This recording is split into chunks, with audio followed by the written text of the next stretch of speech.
the experience of the elder. We had a nursing home in Rhode Island called the Tockwatton Home that was an excellent partner for us because they're very interested in innovation and experimenting with new approaches and models. So they really fit with our philosophy. They gave us incredible access to the home, to the folks within the home, and the results of that are can be found on our website, where we've tried to bring the voice of the elder to the forefront and then use that platform to do experiments in solution areas that were of interest to several different funding partners. We did some deep dive work in the medication management area.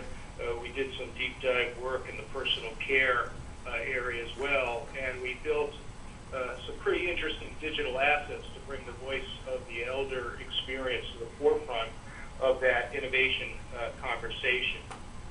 The video clip is a short clip that I think you have there.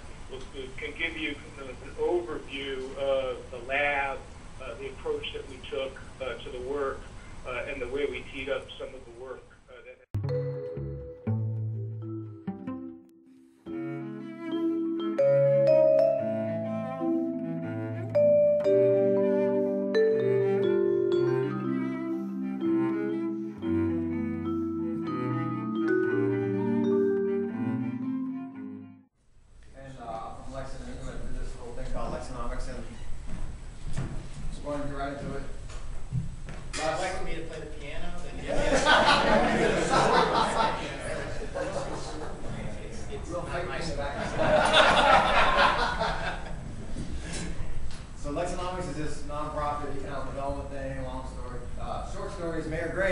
Sent me up to Providence, Rhode Island last September for using those saw cap a little bit and what they're doing with their business innovation factory nonprofit up in Rhode Island, which is actually more of a national thing. You get to know each other a little bit and follow it just everywhere on Twitter. And he offered to come down to Kentucky back in around the turn of the year, New Year's, and help Kentucky develop our innovation entrepreneurial ecosystem even better. That's what he does. Former Rhode Island Economic Development Director, their governor, created their strategic plan to build the innovation economy there. 05, if I'm remembering this correctly, 05 is when we launched BIF, the nonprofit, which is his way of implementing his desires and his vision and stuff to actually do this stuff and build it, the platform, all those cool things. And some of these projects that he's done with partners around the country are some, I think, probably the best thing that's happening in the country, in my opinion, for what America needs and what definitely Kentucky needs. I'm a Lexington for a fact, local, I'm guessing. So Saul came down for free. We had a great reception last night, about 80 folks from West Virginia, Ohio, even came down all throughout Lexington and across the state. All take pride in beer, we had wine, we had food. Going back to UK this morning at 11. Lexington City Council at 1, more entrepreneurs at 4:30, Mayor Gray last night, Mayor Fisher this morning. So we're just trying to connect all the dots across all the different things. Brett Jeffries and then John hooked us up here in Louisville. It was 3 or 4 people at first, and now it's like 40. That's really it.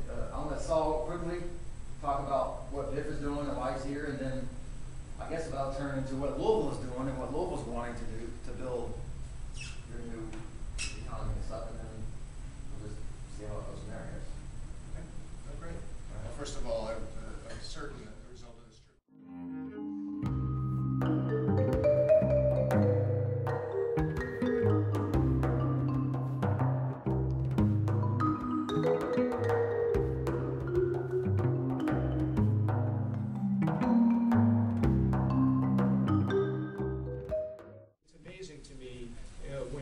Talk to people about what innovation is, and you get, you talk to 100 people, you get 150 definitions, 150 answers to that. So I have to condense that and just simplify it. For my 2 cents, it's very simple. It's a better way to deliver value.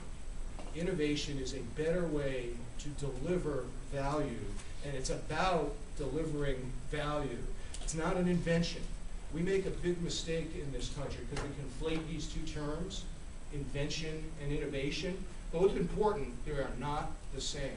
They are not the same.